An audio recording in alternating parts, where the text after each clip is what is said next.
मैथिली शरण गुप्त की कविता मातृभूमि। मातृभूमि में मैथिली शरण गुप्त जी ने अपने राष्ट्र प्रेम को अभिव्यक्त किया है कि भारत में रहने वाला प्रत्येक व्यक्ति यदि अपनी वसुधा से प्रेम करेगा, यदि अपनी मातृभूमि से प्रेम करेगा, तो निश्चित रूप से वह इसके प्रति वफादार भी होगा, जिम्मेदार भी होगा और अपनी जिम्मेदारियों का वहन भी करेगा। इन्होंने मातृभूमि के सौंदर्य का यहाँ पर वर्णन किया है कि नीलांबर, नीला अंबर, क्या है? नीला अंबर यानी नीला गगन, नीला आकाश, परिधान वस्त्र, परिधान का क्या है? वस्त्र कैसा है? हरित, तट पर सुंदर, है ना? ये तट नहीं है, पट है।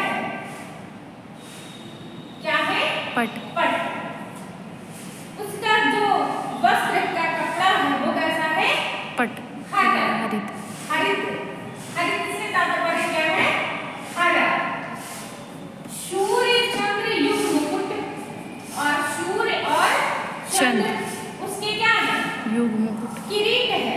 वसुधा का क्या है? मुकुट है। मेखला रत्नाकर, मेखला का अर्थ क्या है? करधनी। मेखला का अर्थ क्या है? करधनी, जो कमर में पहनी जाती है वो क्या है? समुद्र। रत्नाकर का अर्थ क्या है? समुद्र। नदियां प्रेम प्रवाह, और नदियां क्या है? प्रेम का प्रवाह है। फूल तारे मंडल, और फूल तारे क्या है? मंडल। मंडल है, समूह है। वंदी जन खगमृग, उसके जो बंदी जन है, उसके जो सेवक है, वंदी जन का तात्पर्य क्या है? सेवक। जो उसके सेवक है वो क्या है? खग। खग का अर्थ क्या है? पक्षी। वृत्त का अर्थ क्या है? समूह। वृत्त का अर्थ क्या है? समूह। शेष फन सिंहासन है, और शेष नाग का फन क्या है? पृथ्वी का सिंहासन है। करते अभिषेक, अभिषेक का अर्थ क्या है? तिलक। अभिषेक का अर्थ क्या है? तिलक। करते अभिषेक पयोध, क्या है? करते अभिषेक पयोध। पयोध का अर्थ क्या है? देखिए, पयोधि और पयोध ये है क्या? पयोध। इसका अर्थ क्या है? समुद्र। बलिहारी इस वेश की। मैथिली शरण गुप्त जी कहते हैं कि जो प्राकृतिक सुरम्यता से विभूषित है, मैं ऐसे रूप राशि की बलिहारी करता हूँ। हे मातृभूमि, तू सत्य ही सगुण मूर्ति सर्वेश की। हे भारत भूमि, ऐसा प्रतीत होता है कि तू वास्तव में सगुण, सगुण का अर्थ क्या है? जो दिखाई दे, जिसका साक्षात्कार किया जाए, जो साकार रूप में दृष्टिगत हो, जो साकार में दिखाई दे, जिसका आकार प्रकार सुनिश्चित हो, ऐसी मूर्तिमयी पृथ्वी भूमि लगती है कि आप वास्तव में सगुण मूर्ति सर्वेश की यानी ब्रह्म की मूर्ति है। एक बार फिर से, नीलांबर परिधान हरित पट पर सुंदर, क्या है? कहते हैं नीले गगन के तले धरती का प्यार।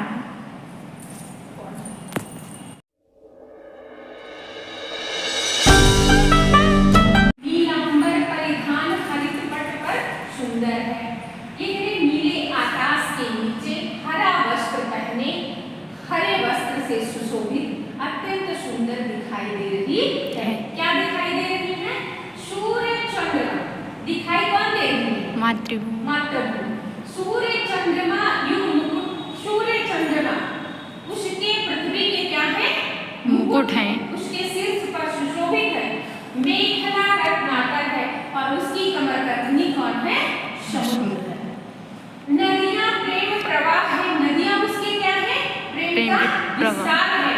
फूल तारे मंडल है, और उस पृथ्वी पर फूल जो खिले हुए हैं वो धरती के ही नहीं बल्कि आकाश के तारा तारामंडल भी पूरी तेजी में सुशोभित है।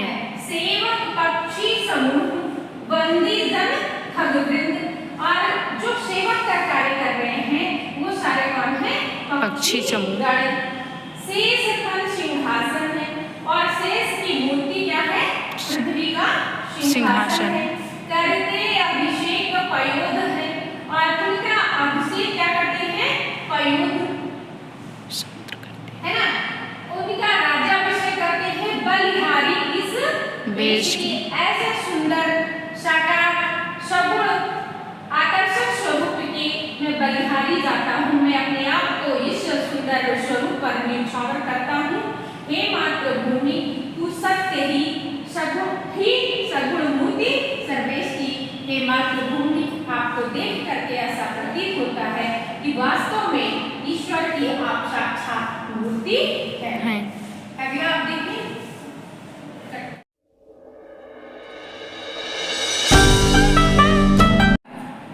मृतक समान अशक्त, अशक्त और विवश। अशक्त का मतलब जो शक्तिहीन, क्या है? शक्तिहीन। विवश का मतलब लाचार, बेबस क्या कहते हैं? बेबस या लाचार। आंखों नीचे, हम अपनी आंखों को क्या करते हैं? मलते। नीचे का अर्थ क्या है? मलना। गिरता हुआ विलोप, विलोप का अर्थ क्या है? देख कर। गर्भ, गर्भ का अर्थ क्या है? गर्भ में से हमको नीचे, हमको गर्भ से नीचे, यानी हम अशक्त, शक्तिहीन, विवश, जो सिर्फ आंखें मलते हैं, विरोध नहीं करते हैं अपने लिए।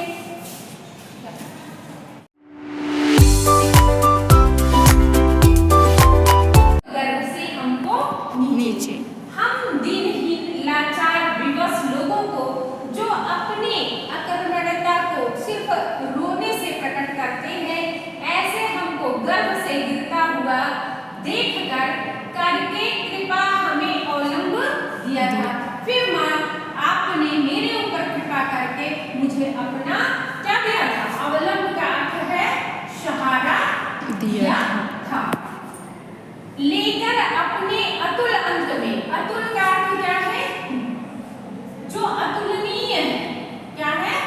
अतुलनीय। अंग का अर्थ क्या है? गोद। त्राण का अर्थ क्या है? रक्षा करना। आपने मुझे अपने गोद में लेकर के मेरी रक्षा की थी।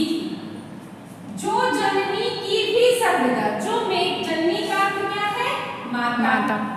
जो मेरी माता की भी सर्वदा, सदा सदा, सर्वदा का अर्थ क्या है? सदा सदा ही पालन करती रही।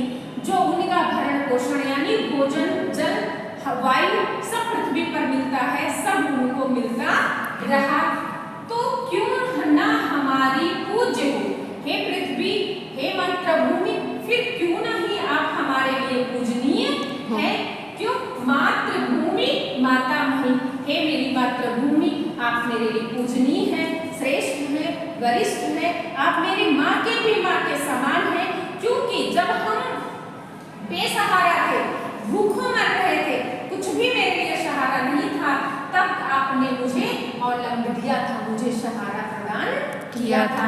और सहारा प्रदान करने के साथ साथ मेरा दान किया था, मेरी रक्षा की थी, और मेरी भी रक्षा के साथ साथ जो जननी की भी सर्वदा, मेरी जननी की, मेरी माताओं की भी आपने सदा सदा क्या किया था? रक्षा किया था। इसलिए हे मातृभूमि माता मही, मैं आपको सदैव पूजनीय मानता हूँ, मैं सदैव आपका वंदन करता हूँ।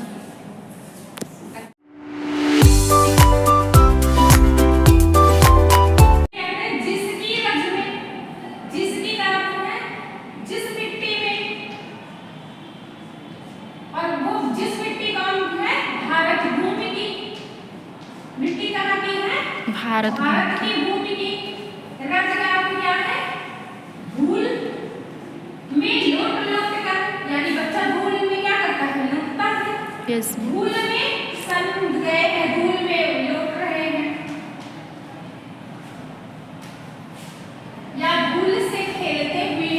गए हुए हैं, ठीक है। Yes ma'am. घुटनों के बल सड़क सर कर खड़े हुए हैं। फिर हमने जानुपाड़ी किया, घुटने के बल चलने को क्या कहते हैं? जानुपाड़ी। करना। फिर हमने जानुपाड़ी कर करके खड़े हुए हैं। परमहंस सम, यहाँ बहुत सुंदर शब्द का इस्तेमाल किया गया है। क्या किया गया है? परमहंस। परमहंस वो है जो सहज है। परमहंस कौन है? सहज। जो सहज है। यहाँ पर बच्चे के मन में न छल है, न कपट है, न दोष है ना? वो इन सबसे परे है।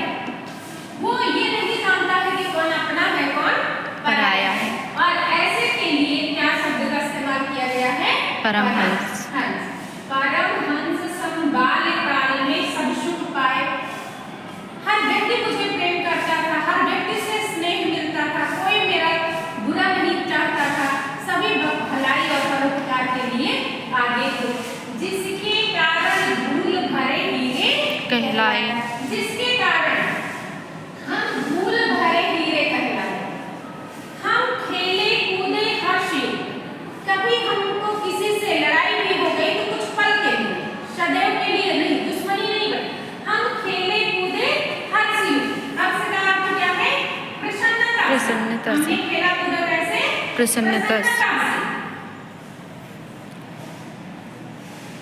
जिसकी प्यारी गोद में। जिस मातृभूमि की गोद में मैंने खेला खाया। हे मातृभूमि तुझको निरंतर मग्न क्यों न हो मोद में। आपको गोद में हम खेले खाए हैं, और यदि हम आपके इस सौंदर्य को निहारते हैं तो मैं मग्न हो जाता हूँ मोद में, यानी आनंद में, प्रसन्नता में मैं लीन हो जाता हूँ। क्योंकि जो कुछ भी मैं हूँ वो मैं कौन हूँ? आपसे हूँ। और आपको सुखी देख करके मैं प्रसन्न होता हूँ। Yes ma'am.